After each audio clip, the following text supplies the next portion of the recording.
Assalamualaikum warahmatullahi wabarakatuh.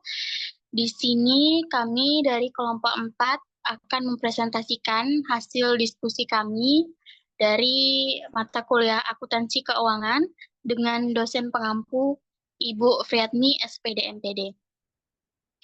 Kami beranggotakan 3 orang dengan saya sendiri, Lilika F. Lubis, lalu rekan saya Elsa Berlian Ashari, dan rekan saya Reva Familia. Kami akan mempresentasikan tentang laporan keuangan dari PT Matahari Putra Prima Tbk. Langsung saja kepada pemateri pertama, yaitu Reva Familia. Kepada Reva dipersilahkan. Baik, terima kasih kepada moderator. Perbedaan dan penjelasan laporan posisi keuangan pada PT Matahari Putra Prima Tbk. Yang pertama, laporan posisi keuangan, yang menunjukkan posisi keuangan perusahaan pada titik waktu tertentu, komponen-komponen atau akun dalam posisi keuangan, seperti aset, atau disebut juga dengan aktiva, aset terbagi menjadi aset lancar dan aset tidak lancar, dan bagian-bagian aset lainnya terdapat pada gambar. Selanjutnya, kewajiban. Kewajiban yang disebut juga dengan liabilities, kewajiban atau utang terbagi menjadi utang jangka pendek dan juga utang jangka panjang. Bagian-bagian atau komponen dari kewajiban terlihat pada gambar. Selanjutnya, ekuitas yang menunjukkan selisih antara aset dan kewajiban yang mencerminkan nilai pemilik atau pemegang saham di perusahaan. Akun-akun ekuitas yang terlihat pada gambar. Yang selanjutnya, laporan laba rugi, yang menyajikan hasil operasi perusahaan selama periode tertentu. Komponen pada laporan laba rugi yaitu pendapatan, beban, laba rugi bersih, atau selisih antara pendapatan dan beban. Selanjutnya, laporan penghasilan komprehensif. Informasi tambahan tentang semua perubahan dalam ekuitas yang tidak dicatat dalam laporan laba rugi. Komponennya berupa keuntungan dan kerugian dari penyesuaian nilai wajar instrumen keuangan, selisih kurs, dan yang terlihat pada gambar. Laporan arus kas. Laporan arus kas menyajikan informasi tentang arus kas masuk dan keluar dari perusahaan selama periode tertentu. Arus kas dari aktivitas operasi, arus kas dari aktivitas investasi, arus kas dari aktivitas pendanaan.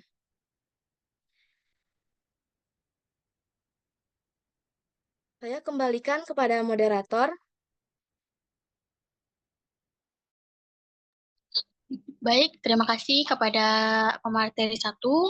Langsung saja selanjutnya kepada pemateri 2. Untuk Elsa Berlian Ashari dipersilahkan. Baik, sebelumnya terima kasih kepada moderator. Kali ini saya akan menjelaskan materi yang kedua, yaitu penjelasan dari masing-masing laporan keuangan dari PT Matahari Putra Prima Tbk. Pertama, laporan posisi keuangan. Pada laporan posisi keuangan PT ini, yaitu PT Matahari Putra Prima, dapat dilihat bahwa di sana memperlihatkan data akun seperti aset, liabilitas, dan ekuitas dari perusahaan tahun yang berbeda, yaitu tahun 2019 dan tahun 2020.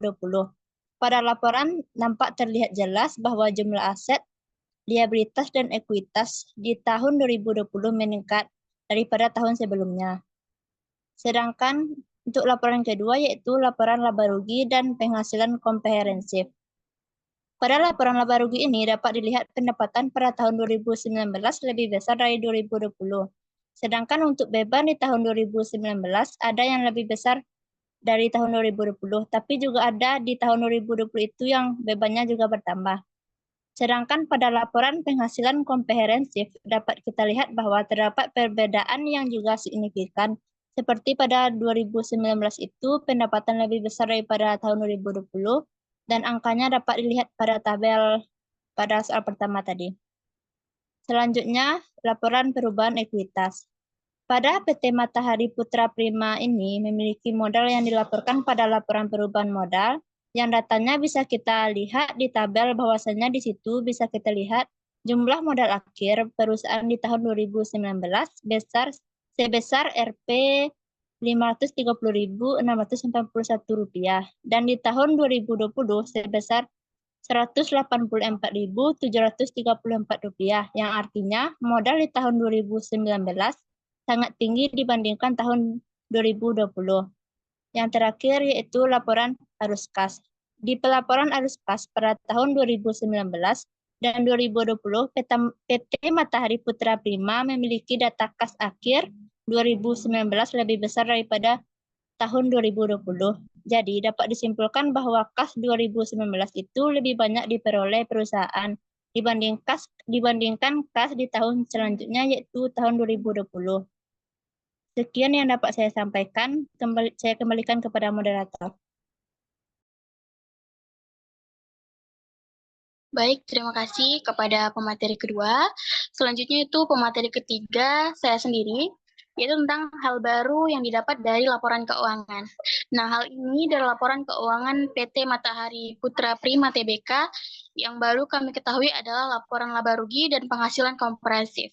Karena biasanya hanya laporan posisi keuangan, laporan laba rugi, perubahan ekuitas atau modal, dan arus kas tanpa adanya laporan komprehensif. Hal ini akan menjadi hal baru yang akan kami pelajari ke depannya.